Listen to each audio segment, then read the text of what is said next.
issue. While there are varying views about the solution, all of us agree that more can and should be done to raise the wages of low-income Singaporeans. The key question, therefore, is how do we then achieve this in a sustainable fashion so that our lower-income workers keep good jobs and can remain better off for the long term. Let me briefly talk about what actually happened to wages at the lower end of the income ladder in the past few years. We have said this several times, but it is worth repeating and important for us to review this again. I've circulated a handout. We've captured some of the key data. Wages picked up significantly over the past 5 years for most low-wage workers. Adjusting for inflation, the real incomes of Singaporean workers at the 20th percentile grew by 11.5%, or 2.2% per annum, from 2006 to 2011.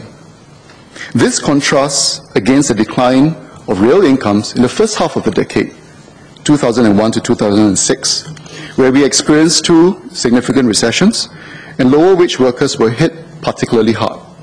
In those years, the income levels actually decreased, but taking the decade as a whole, real incomes grew, and real incomes at the 20th percentile were roughly flat, largely brought up by the growth in the second half of the decade.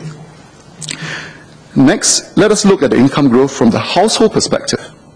Here the picture is more positive. If we look at Singaporeans' household at the 20th percentile, household income per member grew by 13.6% in real terms in the last 5 years.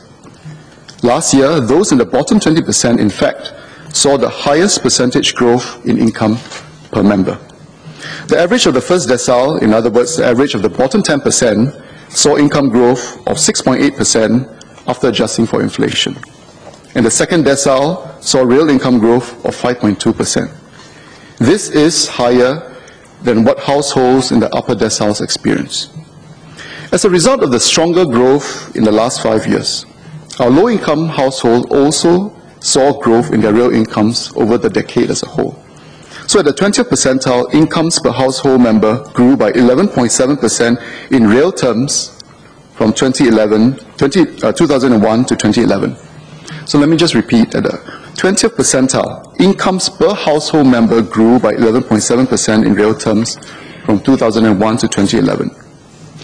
This improvement at the household level reflects not just the rise in individual wages, especially in the last 5 years, but it reflects the fact that more members of the household have found employment in the economy, as it has created more jobs with the good economic growth in those years. It is also worth recognizing that this significant growth in incomes in the last 5 years occurred despite the rise in proportion of foreign workers in the workforce. I should highlight that this is a picture that stands in quite stark contrast against what we see in many other countries. In fact, you just have to turn to the papers today to read about the riots and the challenges that are facing many countries in Europe today.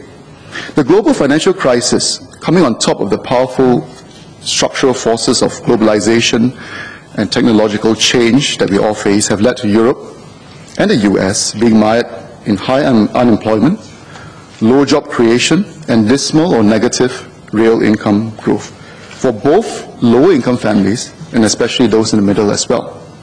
The reality, therefore, is that we have not done too badly in the last 5 years. And this is especially so when we consider that all this data is before we consider the very significant and comprehensive support that we are providing to lower-income families, such as through workfare, housing subsidies, and better support for children and elderly from low-income households.